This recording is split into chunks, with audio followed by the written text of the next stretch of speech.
श्री हरदास भगवान गणेश के छठे स्वरूप भगवान विकट की कथा।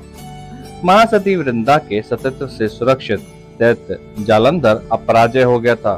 तब देवताओं के अनुरोध पर क्षीर सागर पर विराजमान भगवान विष्णु ने लीला पूर्वक वृंदा के साथ छल किया। वृंदा के सतत्व भंग होने पर भगवान विष्णु के शुक्र से कामासुर की उत्पत्ति हुई, जिसने दैत्य शुभकांक्षी शुक्राचार्य से शिक्षा ग्रहण की। शुक्राचार्य महान शिव भक्त थे, अतएव उन्होंने कामासुर को भगवान शिव के पंचाक्षरी मंत्र की दीक्षा दी। उसने अपने गुरु को प्रणाम किया और तपश्चर्या के लिए वन को चला गया। तब उसने भगवान आशुतोष को प्रसन्न करने के लिए अन्न, जल और फलादि का सर्वथा त्याग कर तपस्या आरंभ कर दी।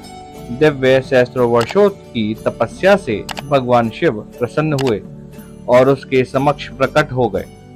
कामासुर अपने सामने भक्तवत्सल भगवान शिव को देखकर प्रसन्न हो गया और भक्ति पूर्वक उनके चरणों में स्तुति करने लगा।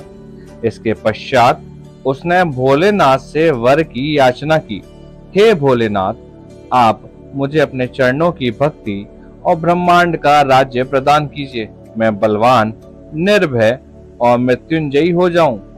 करुणा में भगवान शिव ने कहा, यद्यपि तुमने अत्यंत दुर्लभ और देवताओं को दुख प्रदान करने वाला वर मांगा है, किंतु तुम्हारी कठिन साधना और तपस्या के कारण मैं तुम्हारी कामना अवश्य ही पूर्ण करूंगा।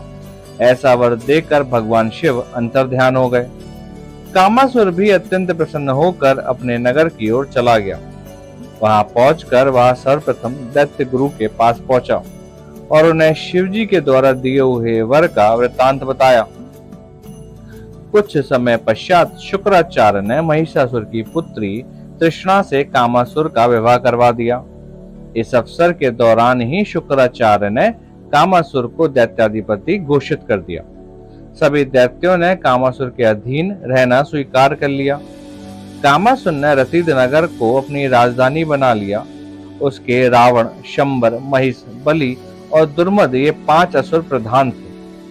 अपने दैत्य सेनापतियों से परामर्श कर कामासुर ने पृथ्वी पर आक्रमण कर दिया। उसके तीव्र बाणों से पृथ्वीवासी घायल होकर उसके वशीभूत हो गए। पृथ्वी विजय के पश्चात उसने स्वर्ग पर भी अधिकार कर लिया। देवता भी उसके वश में हो गए। कामासुर ने तीनों लोकों पर अधिकार करके धर्म कर्म की व्यवस्था को नष्ट कर दिया। स्वाहा, स्वधा और वष्टकार लुप्त प्राय होने लगे। वर्णाश्रम धर्म छिन्न भिन्न हो गया। झूठ और कपट सर्वत्र व्याप्त होने लगा। देवता, मुनि और धर्मपरायण जन अतिशय कष्ट पाने लगे। देवताओं ने योगी राज मुद्गल से विपत्ति का निवारण पूछा। तब महर्षि मुद्गल ने कहा, आप लोग सिद्ध क्षेत्र मयूरेश में जाकर तपस्या करें, जिससे प्रसन्न होकर विघ्नहर्ता गणपति स्वयं प्रकट होकर आप सबके संकटों का निवारण करेंगे। सभी देवताओं ने एकाक्षरी विधान से भगवान गणेश की उपासना की। इससे प्रसन्न होकर पाश अंकुश धारी मयूर वाहन महाविकट गजानन भगवान प्रकट हुए। उन्होंने देवताओं से कहा, वर मांगो, मैं प्रसन्न हूँ। देवताओं ने गणेश जी से प्रार्थना करके कहा, हे प्रभु, कामासुर के आतंक से देवता स्थान भ्रष्ट और मुनिगण कर्म रहित हो गए हैं। आप हमारी रक्षा कीजिए। देवताओं की प्रार्थना पर भगवान गणेश ने देवताओं को वचन दिया कि वह कामासुर को पराजित करेंगे। इससे देवताओं में उत्साह भाव बढ़ा और वह युद्ध के लिए प्रस्थान करने लगे। कामासुर की सेना और देवताओं के मध्य भीषण संग्राम हुआ। इस युद्ध में कामासुर के 2 पुत्र शोषण और दुष्पुर मारे गए।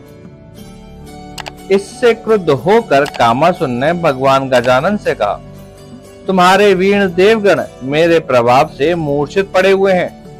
त्रिलोक को मैंने जीता हुआ है।